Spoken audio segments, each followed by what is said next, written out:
welcome back at Peter Plays with another preview for The Legend of Zelda Echoes of Wisdom. Thank you so much for watching and thank you so much for subscribing to the channel and giving the video a like. This video is about the storyline of this game and the timeline.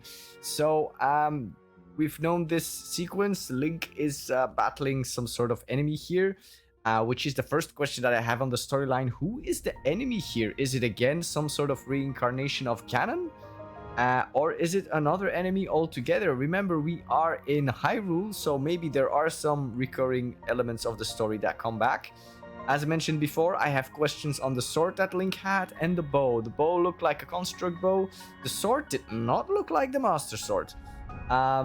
So we have this sequence here that was featured in the first trailer where we have that battle where Link falls into the still world and Zelda runs outside of the castle, but as we will see later, there is another sequence where the rift actually starts appearing in the throne room of the castle, and then I have questions on who that king is over there. It looked very much, but I'll talk about that later, like King Roam, but we still have to see who that is.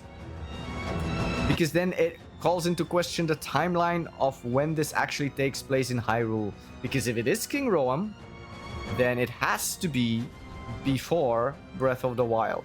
Because in Breath of the Wild, King Roam has already passed into a spirit state. Well, that said, who is the enemy here? There's that bow again, by the way. Is it a construct bow or is it something else? And then we have Tri, a mysterious fairy. It was probably like a reincarnation of, what's her name from Skyward Sword? But Fi. But now we have Tri for Triforce. As you can see, there's all triangular shapes here when you do your magic to create echoes. So that is obviously, and there we have the King of Hyrule. Looks eerily like King Roam. However, there's also it could be an advisor instead of a queen. Maybe that is an incarnation of Pura or maybe someone else. But as you can see here, the rift starts in the middle of the castle. So how does that tie into the first sequence? What's the storyline exactly? And once the story unfolds, obviously Hyrule Castle is once again the epicenter of all evil.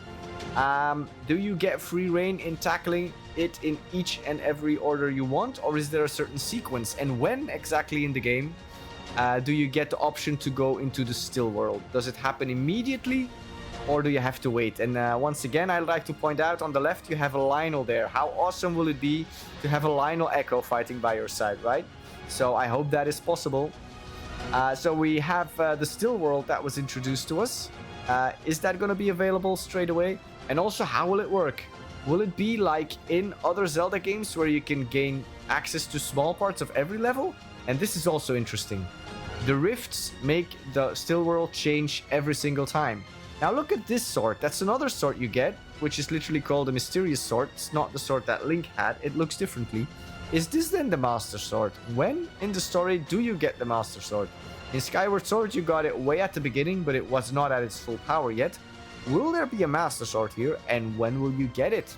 All questions I have that I want to see answered when playing this game, right?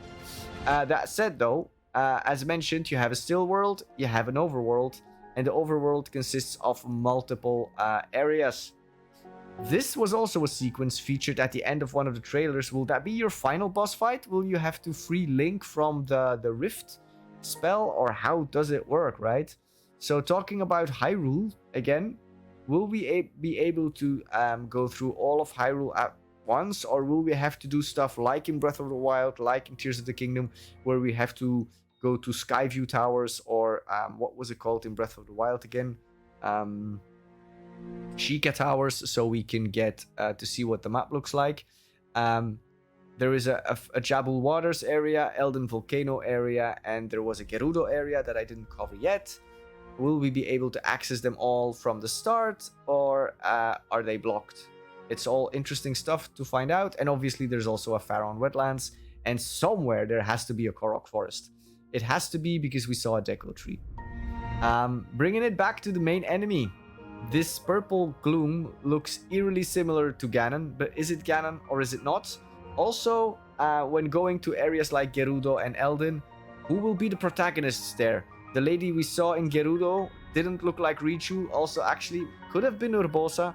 So all questions we want to see answered when this game becomes available very soon. I hope you'll join me in playing it. For now, that's it. Thanks so much for watching and liking the video, and I'll catch you in the next one. Goodbye!